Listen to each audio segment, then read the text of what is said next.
ताकि आपको कोई भी अपडेट क्या है मिस ना हो। तो आज हम पढ़ेंगे principles of critical care nursing. ठीक है, ये एमएससी नर्सिंग के लिए भी है, मेडिकल सर्जिकल नर्सिंग में, और क्या है बीएससी के लिए भी है और जीएनएम के लिए भी है। तो हम इसमें फर्स्ट पढ़ेंगे definition of critical care nursing. Critical care nursing का मतलब क्या है? Specialised care for critically ill patient.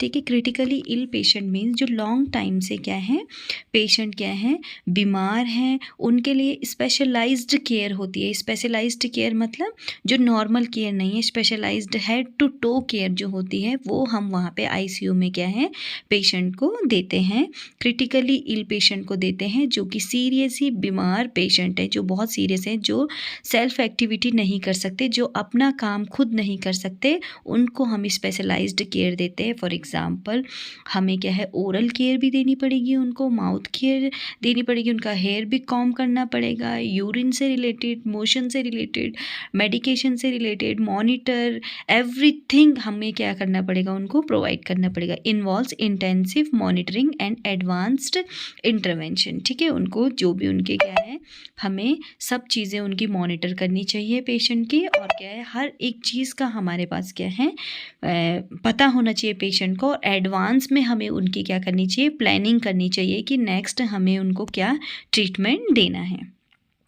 So next importance of principles. जो भी प्रिंसिपल्स हैं, जो भी हम क्या है रूल्स रेगुलेशंस हैं पेशेंट के लिए जो भी हम सेट करते हैं, उनकी क्या महत्वता है। ठीक है, सो ensure consistent safe and high quality patient care. जो हमारी केयर है, जो भी उनको प्रोवाइड कर रहे हैं वो कांस्टेंट रहना चाहिए, यानी कि लगातार होना चाहिए, कंटिन्यूस होनी चाहिए, और जो भी केयर हम उनको दे रहे हैं वो सेफ़ होनी चाहिए, और जो केयर हम दे रहे हैं उनको हाई क्वालिटी पेशेंट केयर हमें देनी चाहिए। ऐसे नहीं कि हमें केयरलेस होके करना चाहिए, हाई क्वालिटी की केयर हमें पेशेंट को देनी चाहिए ताकि उनको सेफ्टी फील हो, और उनकी जो केयर हो वो क्या है एक हमें कंटिन्यूस फॉर्म में उनकी केयर करनी चाहिए, क्योंकि वो लॉन्ग टर्म से इल पेशेंट हैं। Next is guide decision making complex situation. Complex और यानी कि कॉम्प्लेक्स जटिल सिचुएशन में, जब हमारे पास हार्ड सिचुएशन और बहुत ही ज़्यादा क्या है टफ़ टाइम है और टफ़ सिचुएशन है, उस टाइम में हमें हमारा डिसीजन मेकिंग बहुत ज़्यादा इम्पॉर्टेंट है। तो उस समय हमारा डिसीजन क्या है, पेशेंट के लिए हमारे पास बहुत ही अच्छा डिसीजन होना चाहिए, और एट अ टाइम हमें वो डिसीजन लेना चाहिए जो कि पेशेंट के लिए